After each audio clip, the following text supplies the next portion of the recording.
আর এটা খুব সুন্দর ম্যাজিক দেখাবো। আমার কাছে একটা রিং আছে আর 3টে কয়েন আছে। এই 3টে কয়েন আমি একটা একটা করে হাতে রেখে দিচ্ছি, 1 2 and 3। এই হাতে সম্পূর্ণ ফাঁকা, আমি এই হাতে নিয়ে নিলাম কয়েনগুলো। আর এখানে রিংটা নিয়ে আমি যদি একটু হাতে চেক করি, দেখা যায় একটা মিরাকেল ঘটে, যেটা হচ্ছে রিংয়ের সাথে একটা কয়েন চলে আসে অ্যান্ড এই হাতে 2টো কয়েন থাকে। সেমভাবে আমি আরেকবার ট্রাই করি যে হয় কি নাকি দেখার। এই হাতে সম্পূর্ণ ফাঁকা, এই হাতে নিয়ে নিলাম অ্যান্ড সেকেন্ড কয়েনটাও আমি নিয়ে নিলাম। নিয়ে আমি এই 1 and 2 এই রিংটা যদি হাতে ধরি, নিয়ে আবার যদি একটু চেক করি, দেখা যায় রিংয়ের সাথে 2টো কয়েন চলে আসে। আমার এই হাতে সম্পূর্ণ ফাঁকা, কিন্তু এই হাতে একটা কয়েন থাকে।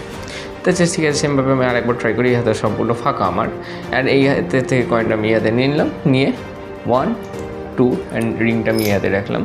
আমি যদি একটু আচ্ছা, আপনারা সবাই ভাবছেন যে আমি আগে থেকে হাতে লোড করে নিচ্ছি, এবং ব্যাপারটা না। এই যে এখানে একটা কয়েন রয়েছে আর এখানে 3টে কয়েন যেমন আছে ওরকমই আছে। আমি চাইলে ফেলে দেখিয়েও দিতে পারি। এখানে আমার 3টে যেরকম কয়েন আছে ওরকমই সেমভাবে 1 2 and 3 এই হাতে ধরলাম, 2টো কয়েন আর একটা রিং।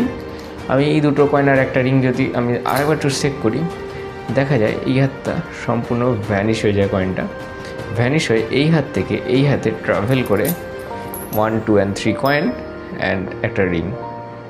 Thank you. ম্যাজিকটা যদি ভালো লাগে, like comment share and subscribe করে চ্যানেলের পাশে থাকবেন।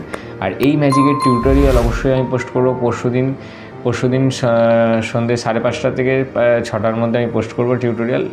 ইউটিউবে শুধুমাত্র টিউটোরিয়াল পোস্ট হবে। Thank you.